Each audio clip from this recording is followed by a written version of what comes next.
nervous because I'm here now. Hey guys, welcome into another episode of 410 Sports Talk. I'm James Haskell, along with my co-host Glenn Martin. Really excited to get into this show in particular because we are going to be answering a few questions from our patrons.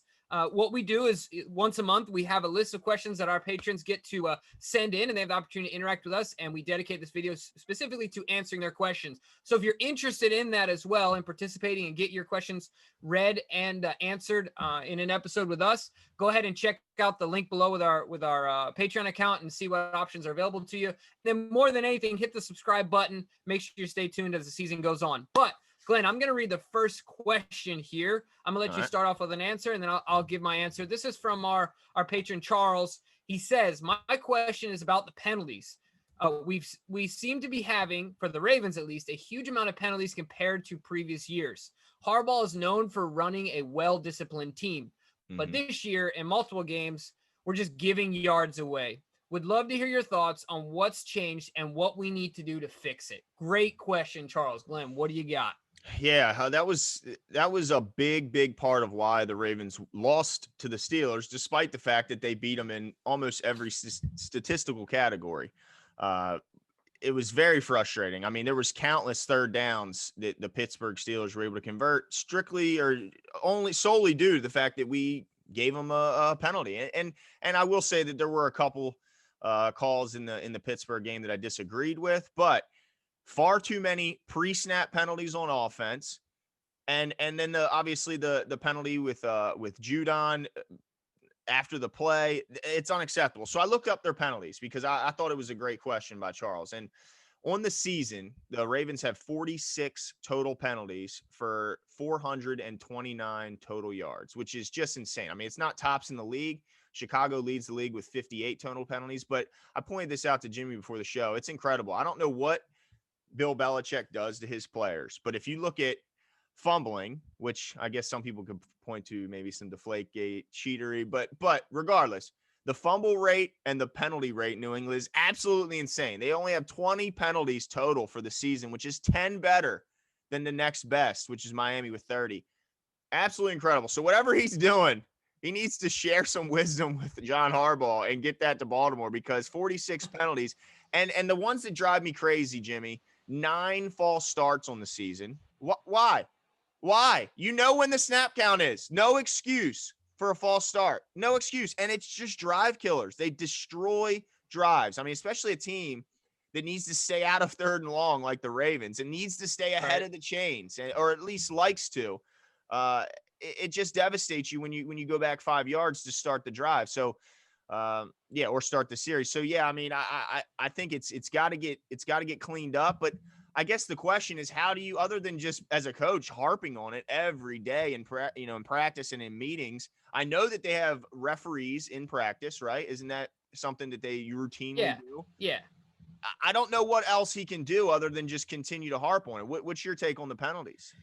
Yeah, I think there's a couple things to keep in mind. One, while this might be one of the best groups as far as the core goes for the Ravens, it's also, I mean, I don't know the stats. It's got to be one of the youngest.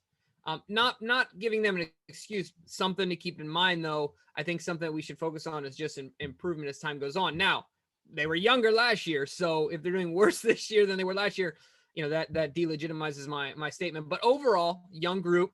We're depending on a lot of young guys in key positions. So something to keep an eye on as far as the hope for progression and improvement in a category like that where you're shooting yourself in the foot. The other thing is, I think that, and I'm sure John does this, but one of the things I try and remind myself in my personal life, and I think it's very important, in a sport such as football, is only controlling what you can control. Like outside of that, you can't control anything else. But like you said, you can control a lot of these penalties. Matt Judon could have controlled himself and stayed in the entire game, right? We could have avoided these pre-snap penalties because you can't turn around and blame anyone else but yourself. So taking ownership of your actions and controlling what you can control. I know that that's like not quantifiable. You can't just like throw that on the field, but just going over that with the guys over and over and over again is, I think, crucial. And then the other thing too is you wonder how many of them are in the playbook, because I also think things happen when guys are unsure. Right. Mm-hmm. So once again, this is a stretch here, but there could be a possibility that maybe some of these guys aren't studying quite as much as they should. Maybe they're not 100% confident of everything that's going to happen, Well, I think pre-snap and then at the snap. certainly with it could be a rule issue. I mean, I know that they had illegal shift penalties 2 weeks in a row, Right. which is something that maybe they just don't understand, that you can't have two guys in motion and then them not both be clearly set, for at least I think it's like a full second before the ball is snapped. There's like intricacies to the Right. rules when it comes to shifting and lining up, that maybe they just need a refresher on. I don't know, Yeah. or it could have just been a lapse and a momentary lapse in judgment. But also, I noticed that they have 7 offensive holding penalties this season. And when I think about the injuries that just occurred on the offensive line and the struggles that some of these guys have in pass blocking, man, it makes me a little nervous that we could see that continue to go up. And we all know a 10-yard holding penalty on offense is just, I mean, my goodness, if a 5-yard And false I start hurts. credit a lot of that, honestly. And whatever the other defenses are doing to create those penalties, I think our defense needs to start doing. Once again, don't have the stats in front of me, but I do think that it is incredible that we get so many holding penalties called on us. And very rarely does our defense get the benefit of a holding penalty, at least in my opinion. It just doesn't happen very often. So credit the other team's defense for flailing and falling and doing whatever they do as soon as they feel a tug and try and go away. Sometimes you have to I think there's embellish a a lot of little strategy. bit. Right. I think, we saw Patrick Mahomes fall over like a cheap tent on the sideline, a couple weeks ago. He deserved a Grammy for that one, most A certainly. Grammy's I singing. get it. Grammy's singing. Or sorry, Emmy, right? Is that There an you Emmy? go. Yeah, I think it's an Emmy. Yeah, I think so. all of it. He can do it all, right? He's like, he's perfect. So either way, I think that embellishment is strategic, right? It's all part of it. Yeah, we're not saying to flop out there, but maybe to make sure that the ref sees the jersey tug. You see the arm go to make sure they see it. Yeah, make your case known. Exactly, certain things. Yeah, but I think it really comes down to just, like you said, doing your job. Not trying to do too much, not trying to jump the snap, because there's quite a few offsides, 5 offsides penalties so far this season. So a defensive pass interference, 5 of those already, and those really kill you, because those are big chunk plays, typically down the field, where they really flip the field position on you or get into scoring position. So got to cut down on the PIs for sure. But other than the coach harping on it, I don't really know what else you can do. But I tell you what, if you could get some truth serum in Belichick and find out what he does, because my goodness, being 10 better than the next and place, it's interesting that the second place team is the Dolphins. Of course, his protege is Brian Flores, so he must have gotten something from. And then behind him was Houston, Bill O'Brien. Yeah, so maybe he's doing the whole remember the Titans thing and making them run a mile and hitting them on the head with their helmet. How many feet in a mile? You know what I mean? Whatever it is, it's working. But let's move on to the next question. Yeah. Because let's see. Charles has another question. He's also interested to know, do you think, Jimmy, that the Ravens may play better as the underdog? It seems like in every big game that we're favored in, we struggle. That's another question from Charles. So, Jimmy, what's your thoughts on the Ravens playing as an underdog versus a favorite? I have a couple thoughts here. One of them is I understand that it's easy to think that in every game that we're favored and we struggle. I'm pretty sure last year we were favored in that Patriots game. I think that was at that point considered a big game, and we blew the doors off the Patriots. I think that Rams game we were also favored in. The Rams aren't, they were at last year. They had just gone to the Super Bowl. They're a good team. Blew the doors off of the Rams. So we've also had success in big games, but in recent history, I can totally see your point there. So I do think that there's a psychological difference to playing with house money and being expected to win. I think that it will have less of an impact as Lamar matures as a player. I do think he feels the pressure more of being expected to win than being, it's natural. Josh talks about it. Lamar likes being counted out. That fuels him, right? Yeah. That psychological switch between being counted out and being expected to perform is a big difference. It's like when an artist comes out of nowhere and has a number 1 hit. Then what do they do? You know what I mean? It's like, oh, shoot, now I got to follow this up. Yeah. So I do think that there's a difference. And I do think at this point in Lamar's career, he does play better when he's being counted out. What about you? Yeah, I think it's a good point you raised, that it's a little bit of it's a little overstated, the fact that we struggle in games we're favored in, because I'm pretty sure we're favored in almost every game we play. I mean, it's very few games that the Ravens aren't the odds-on favorite to win. So I agree with you, and they win most of their games. So I think but I do have to admit that I'm starting to be a little bit more worried in those games that we are favored in, but they're huge games, like important games, like the Chiefs we were favored slightly in, like the Steelers we were slightly favored in. I'm starting to get worried that the Ravens don't necessarily perform the best when the lights are the brightest against those playoff ready teams. Because we've only seen really two of those matchups this season, and both there's been a lot of mistakes that led to, like, it's not like the team just came in. Well, I guess the Chiefs kind of did just come in and they just looked spectacular, but certainly wasn't the case with the Steelers. I mean, it looked like if you just looked at the stat sheet and you didn't look at the turnover section, the penalty section, or the scoreboard, you'd think that the Ravens destroyed them. But they didn't. They made those big moment mistakes, just like they did in the Titans game the year before, where, yeah, they put up 500 yards of total offense, but in those 4th and 1s, they shrunk. You know, in the 3rd and 1s, they came up short. So I do start to worry that in those big playoff game type moments, you know, when you're playing those types of teams, that the Ravens tend to shoot themselves in their own foot. And it's frustrating, whether it be turnovers, we just talked about penalties, or whether it's just not executing, not picking up that 4th and 1 with Gus around the middle, him getting stuffed in the backfield. That kind of stuff is starting to worry me, Jimmy. I didn't think it would. I mean, last year I was so confident in our team. Every 3rd down, I said, what's he going to do now? How's he going to pick it up now? My confidence is starting to waver a little bit, Jimmy. It's not gone, but it's wavering. So I agree. I hope we do start playing better as the underdog, because I do think that playing as the favorite in those big games has somehow affected the team. I don't know how, but it looks to have affected the team. Yeah, I keep referencing this. I really think it's a maturity and an age thing. I just do. I compare us right now to OKC in their first championship run. They were puppies. Yeah. Like, look at those guys now and their maturity level. And Kevin Durant can be questioned, but you understand my point. They're just different humans as they've gotten older. We've seen them mature in front of our eyes, and I think that our team will do the same. I'm gonna go ahead and keep going if that's all right with you. We'll move over to Tony, of course. Tony's got a few questions for us that we want to get into here. So Tony's first question is the following: when Dez Bryant is activated to the 53-man squad, which could come soon, do you see his role becoming basically a hybrid receiver tight end to sort of facilitate the role of the 3rd tight end? Glenn, I'll let you start off. Well, I don't see him becoming a tight end in the sense that I don't imagine he'll ever be lined up at the line of scrimmage and asked to, block a DN. But I do see him taking a lot of targets over the middle, which is typically something where you see a tight end taking those targets. He's a big bodied guy, so I do see him playing in the slot and like I said, being targeted over the middle, which is typically where you see Andrews like to go. But absolutely, I mean, Andrews has been.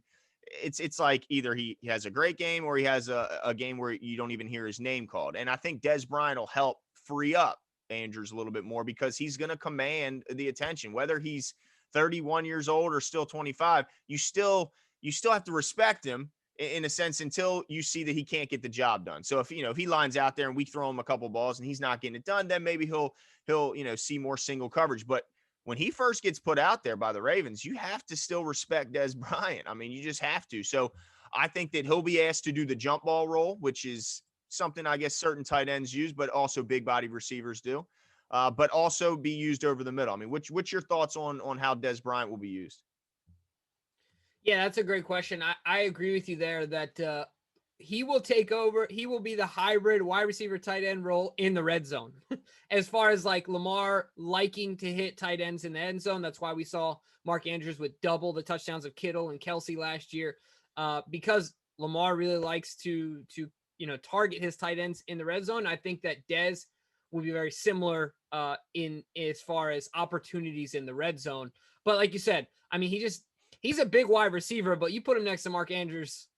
Yeah, they're two different size guys. I just don't think he has the.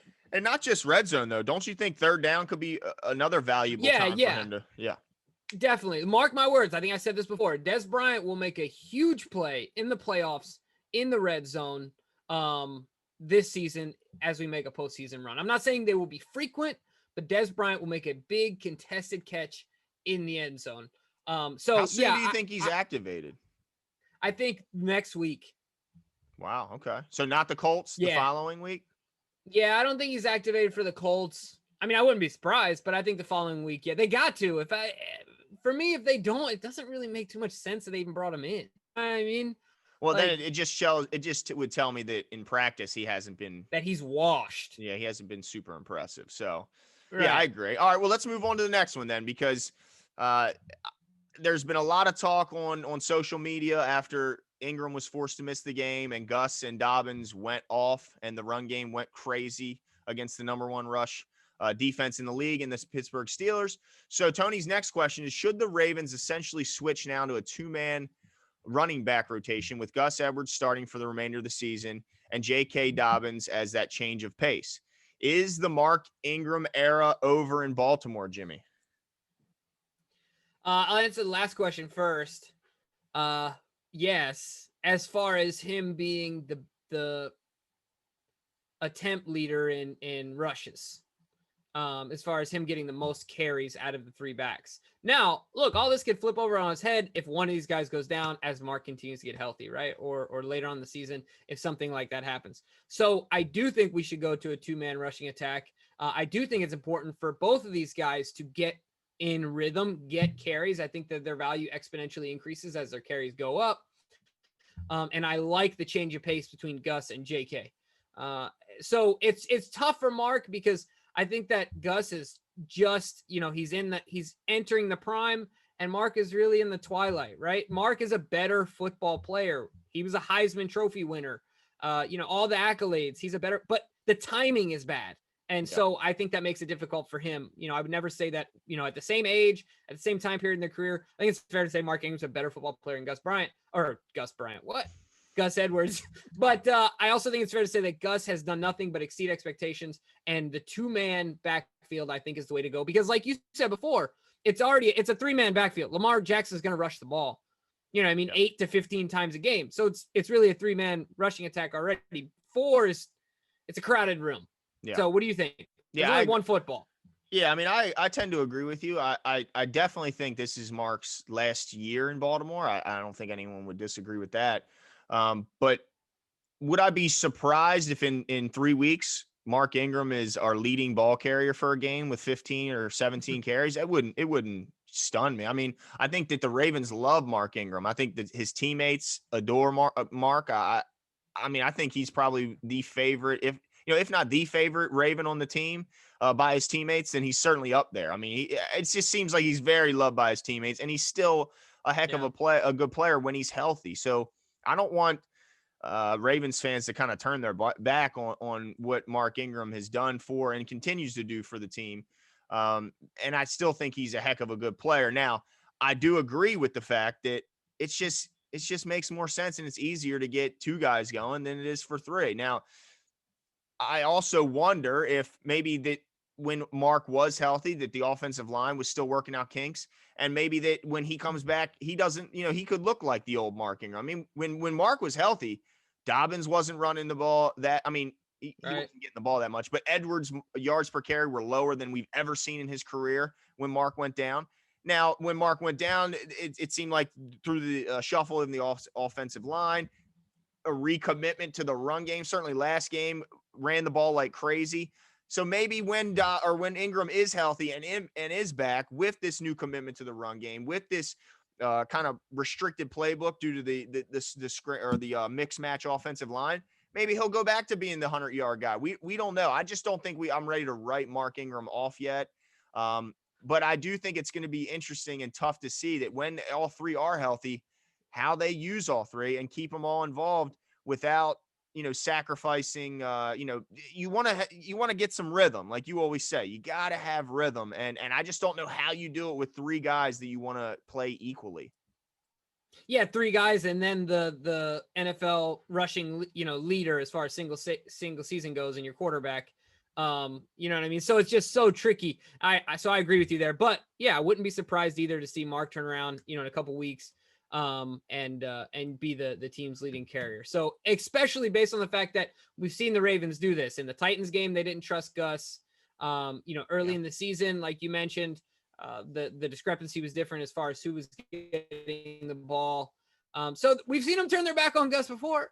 I wouldn't be surprised if they did it again at the same time. All right.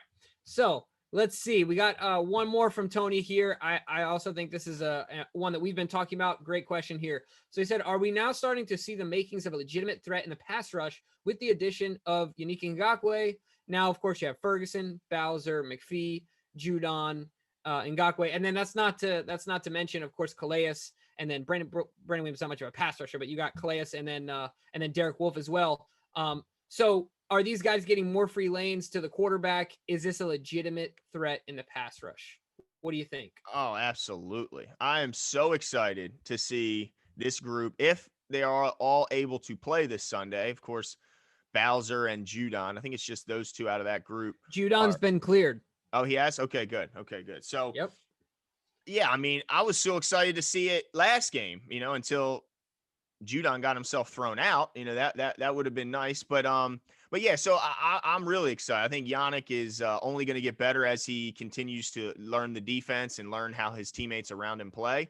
I thought Ferguson looked awesome coming in. He made some real standout plays that made you kind of say, wow, in both the run and the pass. Yep. And then McPhee's been good all year. I mean, the passion he brings, he's hilarious. I mean, I just like watching. I remember an offensive lineman had a false start last week, and he got so pumped and so excited. He starts running into their backfield. Like I just love the energy and intensity, and the violence he plays with is just fun to watch. And then of course Calais is doing his thing every week. With Yannick, it makes it to where you have to guess or you have to choose who you're going to double team. You can't just go, all right, every time we're going to go after this guy. No, you can't do it because Wink, the thing that's great about Wink is he doesn't just, a lot of DCs will leave, this guy on this side, this guy on that side, and these guys in the middle. Not with Wink. He likes to bring guys all around, move them all around. So if there's a perceived weakness, you can't just cover it up. Like if your left tackle's struggling, if you got a backup in there at left tackle, you can't just stick a tight end over there or have a running back in the back ready to help him out because Yannick could be over there. Yannick could be over on the opposite side. Judon, you don't know where he's coming from. You don't know where Purnell could be coming from in the middle. Calais, you don't know where he's. So I just think it adds to the confusion. I know that Wink loves to you just don't know who's coming and who's dropping into coverage. He loves that. I mean, we saw Calais dropping into coverage. And he even pointed out how many DCs are going to drop Calais Campbell into coverage and cause a pass breakup that leads to an interception. How many are going to do that? It's just not many. So I love the fact that you just have another guy that can cause confusion, who to block. The offensive lines before that snap, it's hard to know who am I blocking and who's going to drop into cover. You just don't know. So yeah, I'm excited, and I think that as the weeks go on, they just get better and better. Yeah, I'm with you as well. I'm super excited about it. Obviously, him and Calais, Yannick and Calais have a connection already, but I think that the keystone, right? The keystone to it all is Calais because he makes your decision so difficult. You can't on any play. I mean, maybe with a Hall of Famer like a Marshall Yonder or something like that, you could decide to, leave that guy out on an island and say, well, you're going to handle Calais Campbell. But other than that, you really can't do that, and just makes the guys on the outside, their job so much more difficult because so much energy goes into stopping the havoc that Calais Campbell can wreak. And then, of course, you got these two guys just whizzing off the outside and trying to get home. And then Patrick Queen is another guy that you mentioned early that he's so far doing really well blitzing the quarterback. I mean, he's definitely has great anticipation skills and speed, which add even more to that pass rush. So yeah, I'm encouraged because I think what we can do is we can draw up less blitzes and win more of our one-on-one battles, which is important if we play a team like the Chiefs again. Yeah, and I think that the coverage. Here's what else is really cool about Baltimore is now that would they bring in Yannick is. We saw a game earlier in the season where was it 4 or 5 DBs had a sack in one game. It was insane, right? It was the game where Marlon, Deshaun. Was that the Bengals game? It might have been. Yeah, I think it was. I think it was. Good call. Yeah. So Now you really don't know who's coming. I mean, he could send literally anyone on defense. I mean, it's got to be, and we got some pretty good blitzers from the defensive back position. And then you mentioned the linebackers that we have can blitz. I mean, Patrick Queen comes through like a flash. Malik Harrison can blitz. LJ Fort can absolutely blitz. I mean, it seems like we got guys everywhere that can make the job tough on the quarterback. And then obviously the coverage on the back end helps. And then the fact that we've been really good run defense, it really helps too, because if you can force a team into 3rd and long, they can't see. You mentioned how you can't double team Calais Campbell, or you can't just leave him single. Is what I meant to say. Yeah, you can't just leave him single, but you can if you can get the ball out quick. If you can keep it to 3rd and short and then do a 3-step drop, boom, the ball's out. You can leave a guy who's a turnstile on him because he can just get in the way enough to slow him down just enough to where he can get the ball out in 2 seconds. So but if you have great coverage, bats it down. Yeah, exactly. But if you have great coverage and you have great run defense, forcing them to 3rd and 8 or longer, then they have to hold the ball just that extra pace to give the receiver enough time to get past the sticks. And then here comes the pass rush. So yeah, I think it's just a very complementary defense. Coverage helping the pass rush, and then the run defense causing 3rd and long, which makes the quarterback hold the ball longer. So yeah, overall, just awesome defense this year, and I think as long as they stay healthy, they'll keep getting better. Yeah, I couldn't agree with you more. I'm excited to see as these guys continue to play. Think about it, was Unique's first game as a Raven, as they continue to gel. And Judon got thrown out. Better. Yeah, exactly. So we haven't even seen that full force yet. Nope. Yeah, no, I'm excited. But anyway, that's it for the questions for this one. But if you guys have any more questions, please feel free to send them on over, and we're gonna keep watching, because this is getting to be the meat and potatoes of our schedule. I mean, I know you mentioned that, and boy, coming off of that Pittsburgh loss, we certainly need to right the ship. Yep, the springboard that we needed. That's the way that's how I'm spinning it in my mind. So you guys, Glenn mentioned, you guys let us know if you have any other questions. And then I said at the beginning, but feel free to check into our Patreon, see what your options are, so you can interact with us as well and get your questions on the show. We look forward to hearing from you guys and interacting. We appreciate all the support. But make sure to subscribe, give us a like, leave your comments, and we'll talk to you guys soon. See you.